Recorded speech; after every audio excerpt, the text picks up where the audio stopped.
Hey, everybody, welcome back to another episode in our Apex Basics series. Today, we're going to go back and do a Trailhead demo. These were sort of the original purpose when I started these videos. I thought it'd be cool to do some of these for people that were starting out and share the areas where I struggled. And then I realized, maybe we should step back and review some of the fundamentals. And now I think it's time we've done variables collections, and I think we are ready to tackle this next Trailhead challenge. So we are still in the Apex Basics and Database module, and we're going to do the Write SOQL Queries challenge. Really like this one. If you can just sit down and solve it right now, I think you should be very proud of yourself. I certainly, a couple years back, could not sit down and solve this one.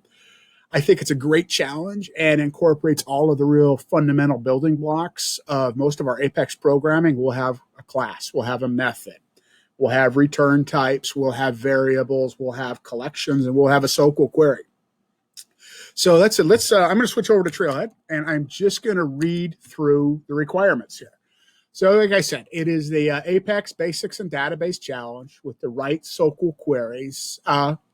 And so let's see here. We have to write a class called contact search in the public scope. The class has to have a public static method called search for contacts. And then that method needs three things: two incoming strings as parameters.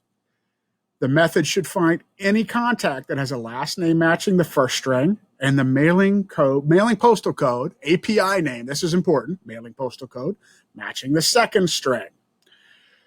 And the method should finally return a list of contact records of type list that includes ID and name field. And I know the first time I saw this a couple years back is like, wait, what? I don't understand any of this. I don't know what they're asking for. Probably just copied and pasted somebody else's stuff off a Stack Exchange, or I watched maybe another video, right, to try to figure this out. And a lot of this just comes with practice. And so, like I said, if you want to, what I want to do here is I'm going to code up each one of these requirements, explain to you exactly what that requirement was, what it looks like in code, and feel free to code along with me if that's what you're doing, or save this to use later. And I said, if you can just jump in and you can do this, I think that's awesome. I think you have made some really great progress as a developer. So let's open up our IDE. And so if we recall, our first requirement was that we needed a class called contact search. And generally, all your IDs are going to have some sort of way to create a class. So we are going to contact search, Apex class. Now go ahead, add that again. And delete that off of here. Don't really need it. It's sorry, got a little distraction going on. Get rid of that. All right. Here's our first requirement: a class in the public scope. So what that means, that starts with public. And then we have the word class and the name of our class, contact search. All right. That's it. That was our first requirement, a class in the public scope called contact search. First requirement achieved. It was that easy. Let's go back and take a look. What was our second requirement? Has to have a public static method called search for contacts. All right. So again, public. And if you see that right now, I'll do maybe another video on method signatures and what static and void and all these things mean. But right now, all that means is you need to type the word static in there. So public static, search for contacts. Okay, so that was our second requirement. It has to have a method, public static, search for contacts. And if you see here, my IDE, it's trying to help me out. Illuminated Cloud's trying to help me out. And say, hey, you've got a static, but that there should be, it's saying you either have to tell me what the return type is, right? You have to say either this method does or does not return something. If you remember, one of our requirements was it has to return a list of contacts. So after that static, just like we did earlier, we are just going to say this public static method, and then we put in a return type, returns a list of contacts. All right, so let's go back. Let's just look at our requirements. All right, so we did a public static method called search for contacts.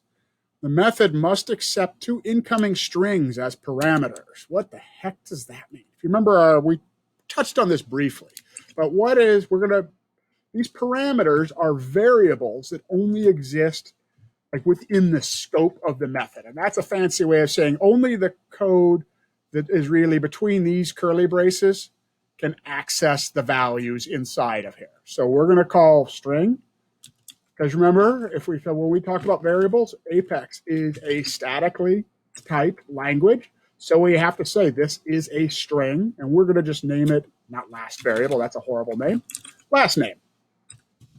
All right, and then it said another, so always, again, another string.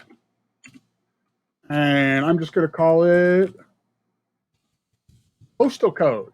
We want these to be as descriptive as possible. Somebody else that's using this method, calling it, can tell right away that, hey, if I call this method, search for contacts, and I give it a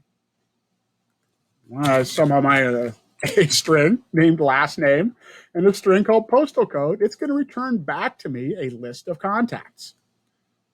So let's go down here. All right, next line, we're going to create a list of contacts. I'm going to call this the result list. And I'm going to set it equal to a SOQL query. So if you remember before, right, that's how we declare our collection. It's going to hold more than we're saying. We're going to have something here that holds more than one contact. And it's going to return the results of a SOQL query. SOQL queries always start inside square brackets. Select ID. And just because it's my own convention, I always then just go select ID from contact. All right. And if we needed ID and name, so we said that was the requirement. It returns an ID and a name from the contact. Now, our next requirement was right where it was a contact where the last name was equal to that parameter and the postal code was equal to that parameter. So we need a where last name. So the last name field on the contact is equal to, and this is an important syntactical thing. If we equal and colon means that we are going to say that value is equal to the value in this parameter, right? So this is now, I can say where last name equals the value last name that was supplied when somebody called or used this method. And we also have to match up the postal code, right? So, and mailing postal code equal sign colon postal code. Last, we have to return this back because that was what when we did that return type up there, we're saying, hey, if you call this and you obey these rules that we gave you, you give me a last name and a postal code, I'm going to give you back a list of contacts. So we use the return reserved word, meaning this word belongs to the Apex programming language. You can't use it for anything else. Result list colon. And that is it. So we have got our class in the public scope, a method in the public scope. This method returns a list of contacts. The method is called search for contacts. It has two strings that are parameters, last name and postal code. Inside, when this code runs, inside these two curly braces, it's going to instantiate a list of contacts and give that list the value of contacts where last name is equal to the last name parameter and postal code is equal to the postal code parameter. And then it's going to return that list back. So first, let's just, I'm going to hit Control S, file this, and let's go back to Trailhead and let's just see if our challenge worked. Fingers crossed, since this is all happening live, that there's not a typo in there or some sort of embarrassing error for me.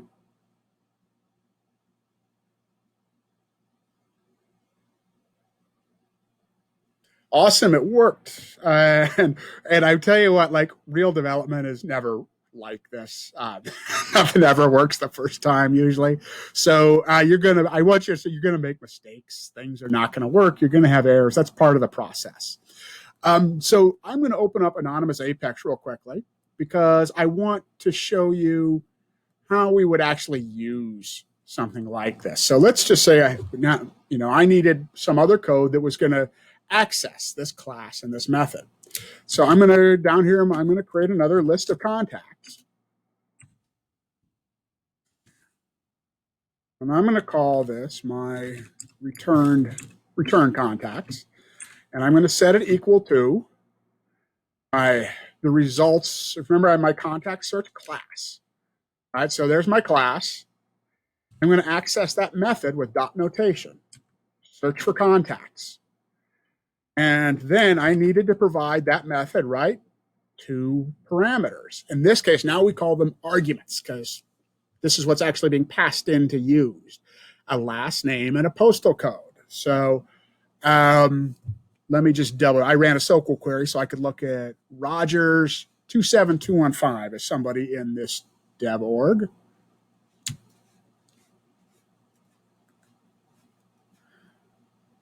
So remember, because it's a string, has to go inside quotation marks, Rogers, comma, 27215, semicolon.